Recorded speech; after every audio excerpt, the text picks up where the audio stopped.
nyenicyubahiro umukuru w'igihugu cyacu cy'u Burundi akaba kandi kizigenza wa zino ngabo mubona ngaha aratamaje hariya mu marembo ya kino kibuga cyitiriwe Ingoma cyiza cyane cyo mu ntara ya Gitega.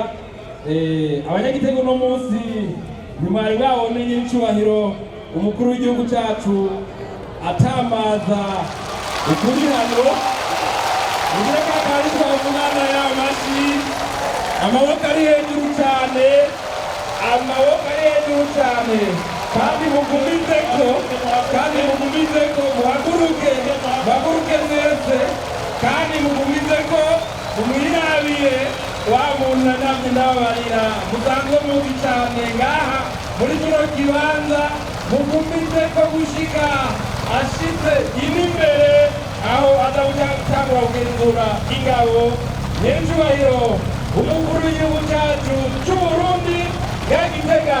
Muramunezerewe cyane birenze urugero, mubandanye mumwakiriza amashi menshi cyane, amaboko ari hejuru gushika aho aza gushika ino imbere mu kibanza kidasanzwe kugira ngo ace atangura umubwirwa wa mbere.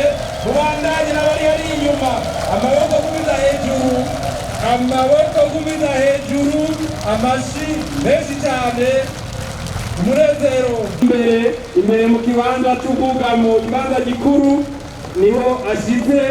Murabona yuko bose bariko baramwakiriza amashi menshi cyane, bose bafise akanyamuneza kadasanzwe kubwa runo rubanza rudasanzwe rubereye ngaha mu ntara Gitega inshuro ya mbere itahora biba abegereye cyane n'ibi n'ibishasha nimwari mubimenyereye kera, aho nyenicyubahiro umukuru w'igihugu wenyene ubwiwe aramutsa abanyagihugu bari ku metero zitarenga imwe.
Ivuka ino nyene muri ntara mumba bashi bayavuga nk'ingoma bose n'abapingo ingoma ingoma n'iziyumurisho. Abenegihugu bafitiye nyenicyubahiro umukuru w'igihugu, nyenicyubahiro indongozi yabo, akaba agiye yaheza kugenzura kuramutsa abenegihugu kuko ariko arerekeza mu kibanza aca yururuka. Bakeneye bose nico gituma atari intsinzi y'umugambwe. Gitega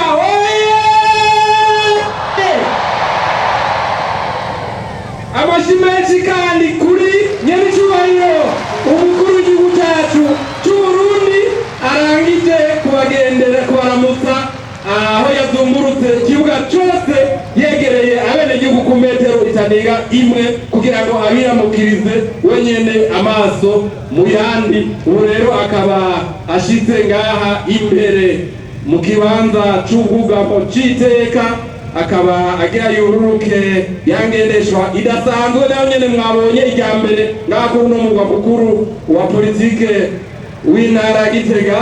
Iryangendeshwa ngira ngo murabona ko ari ijya mbere muribonye. Ubu rero akaba yururutse, akaba agiye kwegera ikibanza ariko aramutsa abarongoye ingabo agaca adaza ku kibanza kugira ngo aherako umugigwa wo kugenzura ingabo. Mon colonel. Général de brigade Enzako, SS 0483 de la matricule, commandant la 2e division d'infanterie et commandant de troupes, vous présente le corps défilant de la FDNB et de la PNB rangé en ordre normal pour commémorer le 61e anniversaire de l'indépendance de notre pays. Et vous prie, Votre Excellence, Monsieur le Président de la République, de bien vouloir passer la troupe en revue.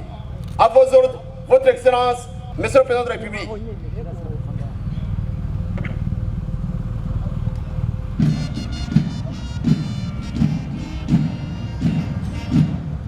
Nk'uko mubibona rero kugenzura ingabo biratanguye, rero abanyagitega batahora babona umugigwa.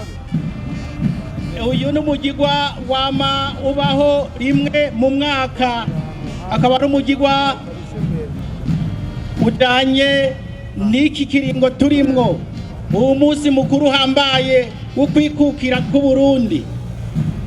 Aha rero biko bibera hiwa kubera aha turi muri capital politique, aho politike ikorerwa y'igihugu. Naha murumva ko abanyagitega mukomeye cyane.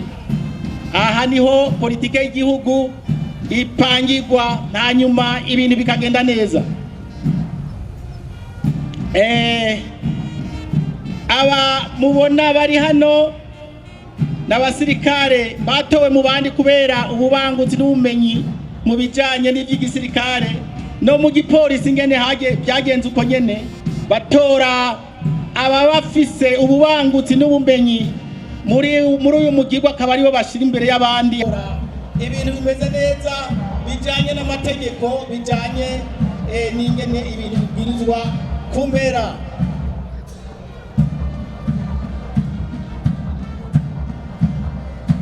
Murabonye ko nyiricubahiro umukuru wacu yunamiye inganji. Inganji rero nkuko nabivuze ni ikimenyetso c'ubutegetsi. Inganji nuko bavuga mu gifaransa, inganji est sacré. Iyo yibutse igihugu ntakiba giharigwe, ibintu biba byagenze nabi. Aba basirikare rero bamaze iminganiriza igihugu, akamenya ibyo akeneye, akamenya ibyo ategurira bene gihugu. Uyu munsi ntabwo ari umunsi usanzwe, ni umunsi witeka igihugu, witeka abene gihugu, kuko igihugu nyacyo cyubakira ku bene gihugu. Kandi murazi ko nyiricubahiro wacu il a commencé par cette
Aïe!